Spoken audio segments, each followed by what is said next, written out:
राधे राधे दोस्तों, कैसे हो आप सब लोग। आई होप कि आप सब लोग बहुत अच्छे होंगे। और आज अपना ये वीडियो है सफलता की ओर दूसरे कदम में, जिसमें अपन पढ़ने जा रहे हैं सब्जेक्ट अपना राजस्थान का भूगोल। जी दोस्तों, जो सफलता की ओर जो अपना पहला कदम था उसमें अपन ने पढ़ा था राजस्थान की history and art and culture, जिसको अपन ने 1 नवंबर से 7 नवंबर तक पढ़ा था। और जो मेरे ओल्ड भाई बहन है उन्होंने तो ये शेड्यूल अच्छे से कंप्लीट कर ही लिया होगा। और साथ ही जो नए मेरे भाई बहन जुड़े हैं उनके हर बार क्वेश्चंस रहते हैं कि मैम हम जो शेड्यूल आप बना रहे हो उसको अभी से फॉलो कर सकते हैं क्या, क्योंकि अभी हम नए ऐड हुए हैं। तो मैं उनको भी बता देती हूँ कि ये शेड्यूल टॉपिक वाइज नहीं है, ये शेड्यूल सब्जेक्ट वाइज शेड्यूल है।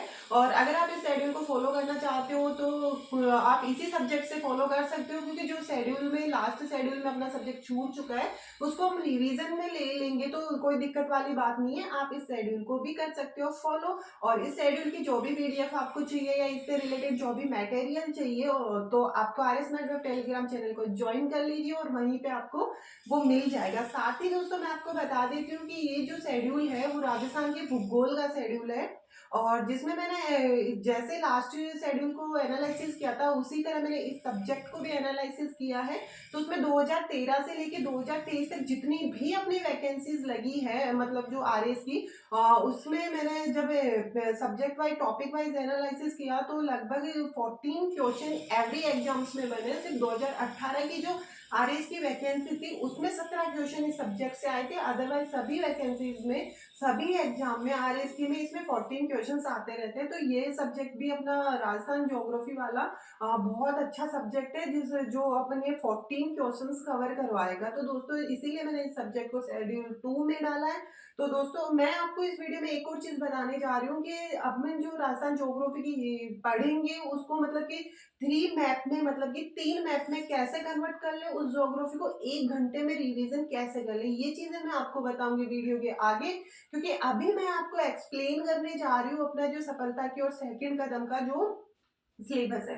दोस्तों मैं आपको बता दूं कि इस सिलेबस को मैंने इस अकॉर्डिंग तोड़ा है कि इन टॉपिक्स को इस अकॉर्डिंग तोड़ा है कि ये टॉपिक को मतलब आपको ज्यादा कंफ्यूजन होने की जरूरत ही नहीं है, क्योंकि सिलेबस में जो मैंने टॉपिक उसमें सिलेबस में डाल रखा है राजस्थान के भू आकृतिक प्रदेश। तो मैं इसको ही लेके आपको एक्सप्लेन कर देती हूँ कि राजस्थान के जो भू आकृतिक प्रदेश है इस टॉपिक में मैंने उसके चारों भू आकृतिक प्रदेश लिख दिए हैं। और साथ ही मैंने एक एक भू आकृतिक प्रदेश के नीचे भी डिफाइन कर दिया है कि इसमें आपको पढ़ना क्या है। साथ ही मैंने जैसे नदियों का देखा, झीलों का टॉपिक इसमें अपने आया तो मैंने उसमें ऐसे इस टाइप से डिवाइड किया कि नदियां जो जो नदियां अपने राजस्थान में है वो सारी नदियां उस टॉपिक के नीचे लिख दी। और साथ ही जितनी झीलें हैं वो नदियां भी, वो झीलें भी उसके नीचे मैंने लिख दी है। और खनिज वाले टॉपिक को भी मैंने उसी टाइप से एक्सप्लेन किया है कि खनिज कितने टाइप के होते हैं वो मैंने लिख दिया। और वो जो जितने टाइप के खनिज होते हैं उन टाइप को मैंने लिख दिया है। तो आप उनको सिर्फ टॉपिक उठाइए और आप रीड कर सकते हो। अगर आपके पास मटेरियल नहीं है तो R S madam Telegram channel को आप ज्वाइन कर लीजिए, वहां से आपको सभी टाइप की मटेरियल मिल जाएगा, चाहे वो किसी भी कोचिंग का हो या चाहे शॉर्ट नोट्स मटेरियल हो, कैसा भी मटेरियल हो आपको अवेलेबल हो जाएगा, और साथ ही इंपॉर्टेंट फैक्ट्स के साथ। दोस्तों इस वीडियो को स्टार्ट करती हूँ उससे पहले मैं आपको बता देती हूँ कि जो सफलता की ओर पहला कदम है उसका रिवीजन करते रहिए। और साथ ही सफलता की ओर सेकंड जो अपना ये रिवीजन चलने वाला है उसको मैं आपके मेंशन कर देती हूँ स्क्रीन पे, क्योंकि मेरी अगर वॉइस क्लियर भी नहीं आ रही होगी तो आप स्क्रीन से स्क्रीनशॉट ले लेना और अपने इस सिलेबस को कवर करते रहना। चलो दोस्तों मैं बोल देती हूँ और स्क्रीन पे मेंशन कर दूंगी तो आप स्क्रीन पे देखते रहना।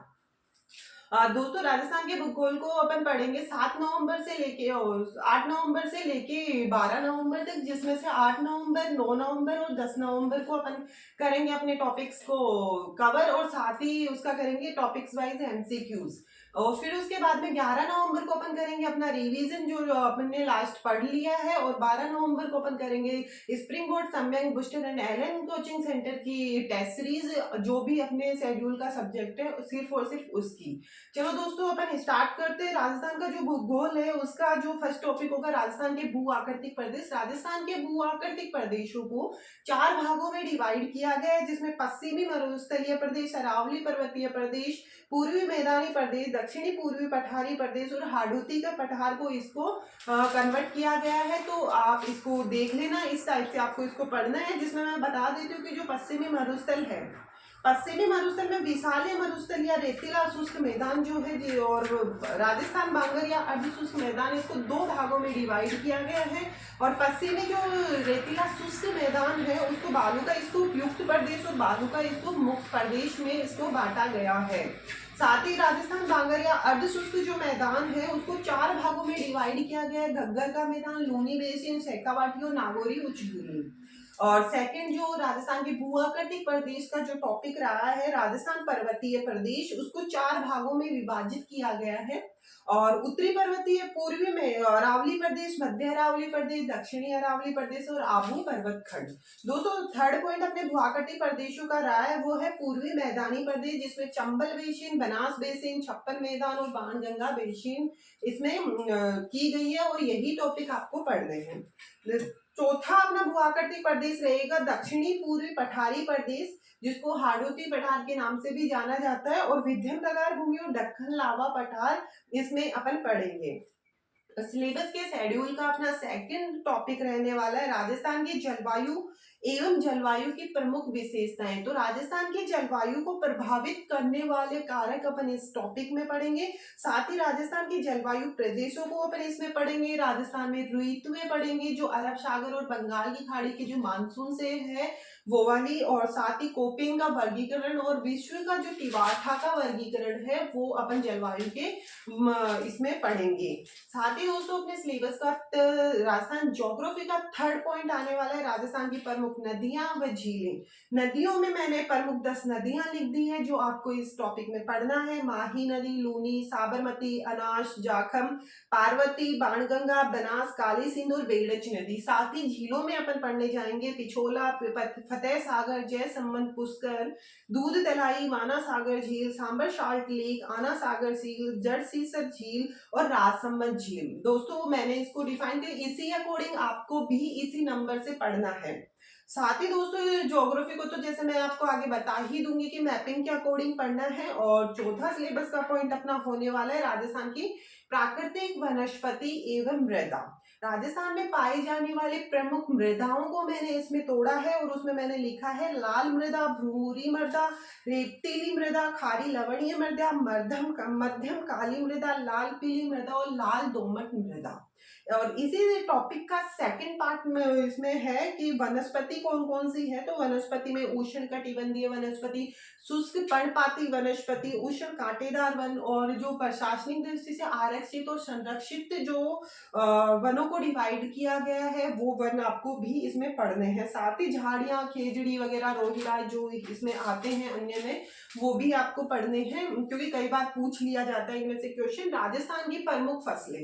राजस्थान की प्रमुख फसलों में 3 प्रकार की फसलें होती है, खरीफ की फसल, रबी की फसल और जायद की फसल। खरीफ की फसल में तो बाजरा, मक्का और कपास अपने सिलेबस में दे रखा है, और रबी की फसल में से गेहूं, जौ, गन्ना अपन को दे रखा है। तो दोस्तों अपन को सिर्फ यही फसलें पढ़नी है, इसके अलावा जो भी फसलें हैं उनको नहीं पढ़ना है।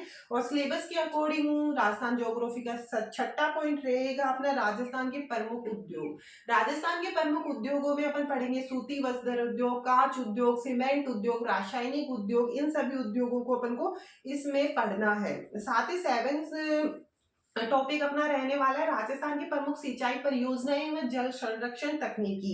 इसमें इंपॉर्टेंट जो है वो मैंने इसमें मार्क कर दी है, और साथ ही जो है उसको थोड़ा थोड़ा पढ़ लेना, क्या पता एक क्वेश्चन फंस ही जाए, बट इंपॉर्टेंट वाली तो आपको बिल्कुल नहीं छोड़नी है। जो सिंचाई परियोजना है मैं आपको बोल के बता देती हूँ। इंदिरा गांधी नहर परियोजना, गंग नहर, भरतपुर नहर, गुड़गांव नहर, जाखम परियोजना, बीखाभाई सागवाड़ा माही नहर, बीसलपुर परियोजना, नर्मदा नहर परियोजना, ईशरदा परियोजना, सिद्धू मुख परियोजना और पूर्वी राजस्थान नहर परियोजना। दोस्तों इसी टॉपिक का सेकंड पार्ट है राजस्थान का जल संरक्षण, जिसमें गैर परंपरागत और परंपरागत अपन को दोनों पढ़ने हैं। तो मैंने उसको भी डिफाइन कर दिया कि परंपरागत में क्या आता है, गैर परंपरागत में क्या आता है।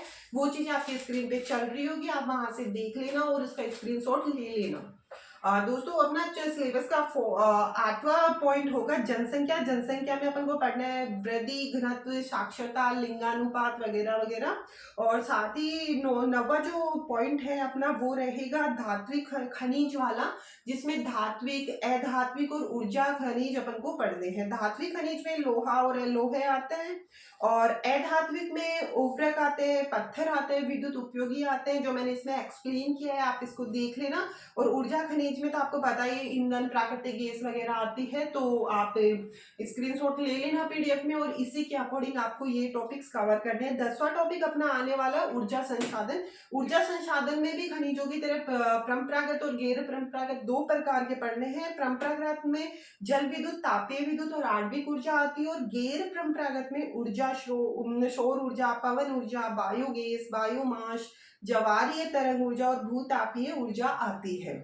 साथ ही अपना जो 11 नंबर का जो टॉपिक है राजस्थान ज्योग्राफी में, वो अपना रहने वाला है पर्यटन स्थल व परिपथ। पर्यटन स्थल तो आपने इकोनॉमी में पढ़ेंगे ही हो, बट यहाँ पे भी अपन पढ़ लेते हैं, सॉरी राजस्थान हिस्ट्री में, और यहाँ पे भी अपन पढ़ ही लेते हैं परिपथ वाला टॉपिक, जिसमें होंगे जयपुर आमेर वाला परिपथ, अलवर सिलीसेट सरिस्का परिपथ, भरतपुर डीन धौलपुर परिपथ, और जैसलमेर धौलपुर बीकानेर बाड़मेर नागौर परिपथ, चूरू झुंझुनू सीकर परिपथ, माउंट आबू सिरोही पाली जालोर परिपथ, और साथ ही उदयपुर चित्तौड़गढ़ नाथद्वारा कुंभलगढ़ जयशंबर डूंगरपुर परिपथ, और अजमेर पुष्कर मेड़ता नागौर परिपथ। दोस्तों इसी के साथ अपना सिलेबस का जो मैंने डिवाइड करके आपको एक्सप्लेन किया है वो सारा मैंने आपको बता दिया है, इसी अकॉर्डिंग आपको पढ़ना। और जहां तक मुझे पता है कि अब आपको राजस्थान ज्योग्राफी के सिलेबस को समझने में कोई दिक्कत नहीं आएगी, तो आप इस अकॉर्डिंग पढ़ सकते हैं। और साथ ही अगर आप न्यू स्टूडेंट हैं, आपको वीडियो अच्छा लगा तो please like share and subscribe कर दीजिए। और अब अपन देखेंगे कि अपनी ज्योग्राफी को मैपिंग के अकॉर्डिंग कैसे पढ़े, मैं अपन ज्योग्राफी राजस्थान ज्योग्राफी के शॉर्ट नोट्स कैसे बनाए, ये सब चीजें अब अपने वीडियो में इसमें देखेंगे। दोस्तों ध्यान से देख लेना, क्योंकि ये चीजें आपको बहुत जल्दी रिवीजन करने में सपोर्ट करने वाली है, तो इस वीडियो को अब बिल्कुल भी स्किप मत करिए। चलो देखते हैं कि राजस्थान की जो ज्योग्राफी है उसको मैपिंग के अकॉर्डिंग शॉर्ट नोट्स में कैसे कन्वर्ट करें। तो मैं आपको बता देती हूँ कि दोस्तों स्थिति और विस्तार वाला तो कॉमन सी चीज है कि आपको कैसे करना है। जैसे ये राजस्थान का मैप है, राजस्थान के मैप में आपको सबसे पहले देखना है स्थिति राजस्थान की जो अक्षांशीय और देशांतरीय स्थिति देखनी है, जिसमें इंडिया और वर्ल्ड वाली स्थिति देख लेना है। इंडिया में राजस्थान नॉर्थ वेस्ट में पाया जाता है, और विश्व में जो राजस्थान है वो नॉर्थ और ईस्ट में पाया जाता है। इतना सा ही तो देखना है, जिसमें से अक्षांशीय जो विस्तार है वो 23 डिग्री 3 मिनट से लेकर 30 डिग्री 12 मिनट उत्तरी से साउथ अक्षांश में ये पाई जाती है, जिसका राजस्थान का विस्तार रहने वाला 8 to 9 किलोमीटर। और साथ ही अपन देशांतरीय विस्तार देख लेंगे, जो जैसलमेर कटरा गांव से लेकर के धौलपुर सिलाना गांव तक रहने वाला है, जो 78 डिग्री 17 मिनट से इसका देशांतरीय विस्तार 69 डिग्री 30 मिनट तक रहने वाला है। और साथ ही दोस्तों उसमें अपन देखेंगे कि इसकी जो देशांतरीय विस्तार की जो लंबाई रहने वाली है वो 869 किलोमीटर रहने वाली। उसके बाद में सेम यहीं पे आप ड्रॉ कर लीजिए कि इन दोनों की जो अक्षांशीय विस्तार और जो देशांतरीय विस्तार राजस्थान का है, उन दोनों के बीच में कितनी दूरी है, वो 43 किलोमीटर। आप यही लिख दीजिए, मैप में ही ड्रॉ कर दीजिए, आपको दिक्कत ही नहीं आने वाली है। फिर उसके बाद में आप लिख लीजिए कि जो राजस्थान का जो अंतरराज्यीय जो सीमा रहने वाली है उसको आप ऐसे डिवाइड कर दीजिए। अंतर्राज्यीय जो सीमा रहने वाली है इसको यहाँ से यहाँ तक कवर कर लीजिए। सबको पता है कि राजस्थान की अंतर्राष्ट्रीय सीमा कितनी है, राजस्थान की राष्ट्रीय सीमा कितनी है, सॉरी अंतर्राष्ट्रीय सीमा कितनी है, राजस्थान की अंतर्राज्यीय सीमा कितनी है। तो अंतर्राज्यीय सीमा जो अपनी रहने वाली है वो आप यहाँ पे लिख लीजिए।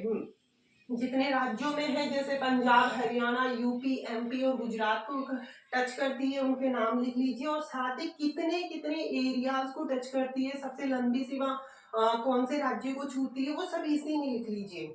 साथ ही अपन जो सेकंड अंतरराष्ट्रीय सीमा इसकी देखने वाले हैं राजस्थान की, वो भी आप सब लोगों को ऑलरेडी यहीं पे लिख लेना है मार्क करते हुए कि 1070 जो पाकिस्तान के साथ टच होने वाली है। आपने कंप्लीट कर लिया स्थिति और विस्तार, जिसमें से आपका विस्तार क्षेत्रफल है 3,42,239 वर्ग किलोमीटर। साथ ही उसको वर्ग मील में भी लिख लीजिए, 132 139 वर्ग मील वाला भी इसमें दोनों लिख लिया तो कंप्लीट हो गया ना आपका स्थिति। इसकी साथ ही अपना नेक्स्ट होता है इसकी आकृति क्या होती है। तो आकृति आप लोगों को ऑलरेडी पता ही है कि सम विषम कोणीय और पतंगाकार इसकी आकृति, जिसको हैंडले ने बताया था। और फिर एक क्या बचता है, बाकी सब तो कंप्लीट हो ही गया ना। अब क्या बचा, स्थिति वाला एक मैप में सारा कंप्लीट कर दीजिए, हो गया। सेकंड मैप आपको कंप्लीट करना है, फिर अपनी ज्योग्राफी को अपन कंप्लीट कर लेंगे सेकंड मैप में ही। जैसे राजस्थान के भौतिकी प्रदेशों को अपन डिवाइड करते हैं, मैप आपको दिख रहा है क्या? मैं एक बार दोबारा से ड्रॉ कर देती हूँ इसको। आई थिंक कैमरा दूर है तो आप लोगों को दिखने में दिक्कत आ रही होगी, तो मैं आपको इसको ड्रॉ करके बता देती हूँ एक बार। ये लो दोस्तों, अब अपन सेकंड जो अपना मैप रहने वाला है वो ज्योग्राफी का यहाँ से लेके यहाँ तक। सबको पता है भौतिकी प्रदेशों को 4 भागों में डिवाइड किया गया है। पहला भौतिकी प्रदेश रहा है जो पश्चिमी मरुस्थल है, यहाँ पे इसको लिख लीजिए पश्चिमी मरुस्थल है। सेकंड वाला जो अपना रहने वाला है वो अरावली रहने वाला है, अरावली पर्वतमाला।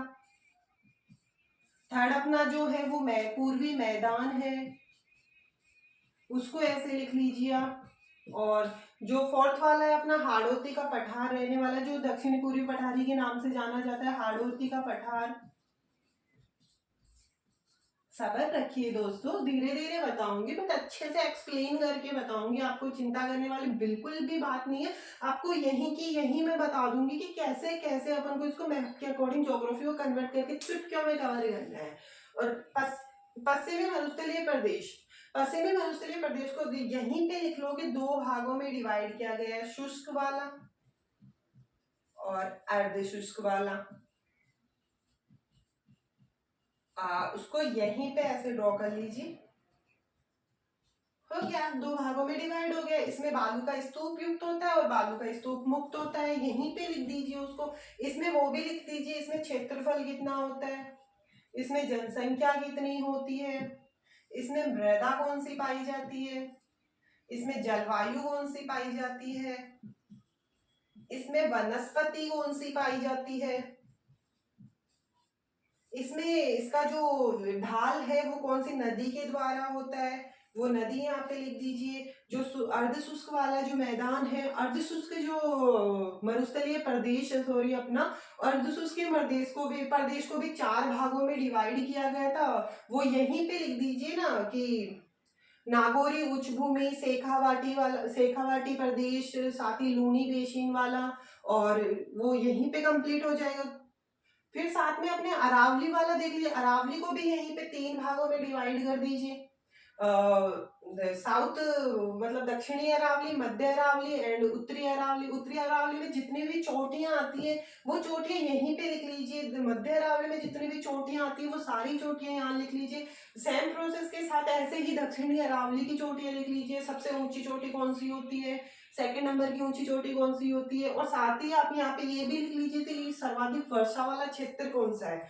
इसमें अपन ये देख लेंगे कि जो अपनी सीमा रेखा है जो अरावली को, राजस्थान को 2 भागों में बांटती है, वो है 50 सेंटीमीटर जो वर्षा रेखा है। यहीं पे इसकी वर्षा भी लिख लीजिए कि 0 से लेके 25 तक अर्ध शुष्क रहती है, और 25 से लेके 50 वो वर्षा रेखा जो है वो अर्ध शुष्क तक रहती है। अरावली में जो वर्षा रहती है वो 50 से 80 के बीच रहती है, और साथ ही पूर्वी मैदान की जो वर्षा रहती है 80 से 100 मतलब 100 वाली रहती है, और 100 से 120 हाड़ौती पटा, ये वर्षा रेखा भी यही लिख लीजिए। ऐसे ही पूर्वी मैदान का जो रहने वाला है, उस पूर्वी मैदान को आप ऐसे ही डिफाइन कर लीजिए इसको, जैसे 3 में चंबल है, लूणी है, माही है, नहीं सॉरी इसमें माही की जगह, लूणी की जगह बनास है। ये बहसीन रहने वाले हैं, तो इन तीनों को यहीं पे देख लीजिए, और इन नदियों को भी यहीं देख लीजिए ना। इनमें कौन कौन सी नदियां रहने वाली, हाड़ौती, इसमें कौन सी मृदा है, इस हाड़ौती पठार को भी सेम ऐसे ही देख लीजिए, इसमें कौन सी चोटी पाई जाती है, इसमें मुकुंदरा की जो पहाड़ियां हैं वो इसमें देख लीजिए, इसमें साथ ही इसकी मृदा देख लीजिए जो काली और रेतीली मृदा पाई जाती है, इसमें कौन सी फसलें पाई जाती है, वो सब कुछ दोस्तों इसी में लिख लीजिए। तो क्या नहीं कवर कर पाए आप एक मैप के अकॉर्डिंग। जैसे आपने भूआकृति प्रदेशों को चारों को डिवाइड कर लिया, चारों को डिवाइड करने के बाद में एक एक भूआकृति प्रदेश को उठाया, उसमें सब कुछ लिख लो कि इस एरिया में सिर्फ इतना सा ही तो राजस्थान है, इस एरिया में सिर्फ आपको इतना ही तो देखना है कि यहाँ की जलवायु क्या है। जैसे भूआकृति प्रदेश का अरावली वाला ले लिया, अरावली वाला में ये देख लो कि इसमें कौन सी मृदा पाई जाती है, इस एरिया में कौन सी जलवायु पाई जाती है, इस एरिया में कौन सी मिट्टी पाई जाती है, इस एरिया में कौन सी नदियां पाई जाती है, इस एरिया में कौन से पठार हैं, कौन सी पहाड़ियां हैं, कौन से पर्वत हैं, कौन से मैदान हैं। ये सब एक ही इसमें देख लीजिए ना, इस एरिया में देख लीजिए। मतलब ये जितने भी चारों है ना, चारों एरियाज में अलग अलग डिवाइड करके देख लीजिए, तो आपका सारे टॉपिक्स तो कवर हो ही रहे हैं ना, कौन सा टॉपिक आपका कवर नहीं हो रहा। तो एक मैथ में काम हो गया। अब पढ़ो भी तो इसी अकॉर्डिंग पढ़ो ना। अब जैसे मैंने शेड्यूल अपलोड किया, आप लोग बोलोगे कि मैम इतना सारा सिलेबस अपन 2-3 दिन में कैसे कवर कर लेंगे, तो ऐसे कवर करना है। और कैसे ही कवर नहीं करना, ऐसे ही कवर करना है। आप जो राजस्थान का पहला भौतिकी प्रदेश उठाओ, तो भौतिकी प्रदेश के साथ उसी भौतिकी प्रदेश का जो एरिया है ना, जिसके जो जितने जिले हैं उसी के साथ डिफाइन कर लो उस चीज को। तो आपको आगे कुछ करने की नदी, आप इसको करोगे तो इसमें जो जो नदियां आ रही है वो यही कंप्लीट कर लो, आगे तक छोड़ो ही मत। फिर आप सेकंड अरावली प्रदेश उठाओ, तो अरावली प्रदेश के जितने भी जिले हैं इसकी सारी नदी, मृदा, जलवायु सब कुछ इसी में कंप्लीट कर लो। और साथ ही खनिज, वनस्पति, जो भी जितने भी टॉपिक है, जो एरिया को पढ़ो उसी एरिया में कन्वर्ट करके पढ़ दो। तो आप 1 से 2 घंटे में आराम से कंप्लीट कर लोगे इसको। और अगर आप ऐसे पढ़ोगे, मैं स्थिति विस्तार पढ़ता हूँ, मैं भौतिकी प्रदेश पढ़ूंगा, फिर मैं नदियां पढ़ूंगा, फिर मैं खनिज पढ़ूंगा, फिर मैं उद्योग पढ़ूंगा, फिर मैं ऊर्जा संसाधन पढ़ूंगा, ऐसे करते करते तो आप 1 महीने में ज्योग्राफी कंप्लीट नहीं कर पाओगे। तो बस इतना ही करना है। तो आई थिंक आप लोगों को बहुत अच्छे से समझ में आ गया होगा। अगर नहीं आया है तो मैं अगेन फिर भी आपको समझाने की कोशिश करूंगी। आप टेलीग्राम चैनल पे मुझे मैसेज कर सकते हो, वहां पे आप मुझे कमेंट करके पूछ सकते हो। और साथ ही अगर आपको ये वीडियो अच्छा लगा तो लाइक शेयर एंड सब्सक्राइब कीजिए। और कुछ भी आपको नीड है सिलेबस की या पीडीएफ वगैरह की, तो आप टेलीग्राम चैनल को ज्वाइन कर लीजिए, जो मैंने लिंक में दे रखा है। और प्लीज जो शेड्यूल अपने चल रहे हैं उसको फॉलो करते रहिए, क्योंकि अब अपने पास बिल्कुल भी टाइम नहीं है, 89 डेज ओनली बचे हैं। तो अपन स्टार्टिंग में शेड्यूल के जरिए इंपॉर्टेंट टॉपिक्स और इम्पोर्टेंट सब्जेक्ट को ही कवर कर रहे हैं। और मैंने अपनी तरफ से 100% कोशिश की आपको एक्सप्लेन करने की। थोड़ी बहुत कमियां रही होगी, थोड़ी क्यों ज़्यादा ही रही होगी, क्योंकि फर्स्ट टाइम मैंने ऐसे कोई वीडियो बनाया है। तो प्लीज़ कमियों को इग्नोर कर दीजिए, और साथ ही इग्नोर करके नीचे कमेंट में लिख दीजिए कि मैम ये आपके वीडियो में कमी रही है और इस वजह से ये चीज़ ऐसे रही है। तो प्लीज़ वहाँ पे आप कमेंट करके मुझे एक्सप्लेन कर दीजिए। साथ ही मुझे कमेंट करके ये बता दीजिए कि आपको क्या अच्छा लगा, क्या बुरा लगा, तो मैं उस चीज को आगे से सुधार करने की कोशिश करूंगी। और इस तरीके से आप हर एक चीज को पढ़ते चलिए और बिल्कुल टेंशन मत करिए। प्री ही है, कोई जिंदगी नहीं है कि प्री क्लियर नहीं होगा तो हमारी जिंदगी चली जाएगी। 3 महीने बचे हैं दोस्तों, अभी 3 महीने। आप शेड्यूल वाइज फॉलो कीजिए, सब्जेक्ट वाइज फॉलो कीजिए, आपका प्री चुटकियों में निकलने वाला है दोस्तों। घबराने की बिल्कुल जरूरत नहीं है। मैं हमेशा लास्ट जर्नी तक आप लोगों के साथ हूँ। अगर किसी भी चीज को लेके कोई भी जरूरत है तो प्लीज मुझे कमेंट कर लीजिए। चलो अब इस वीडियो से लेते हैं अपन विदा।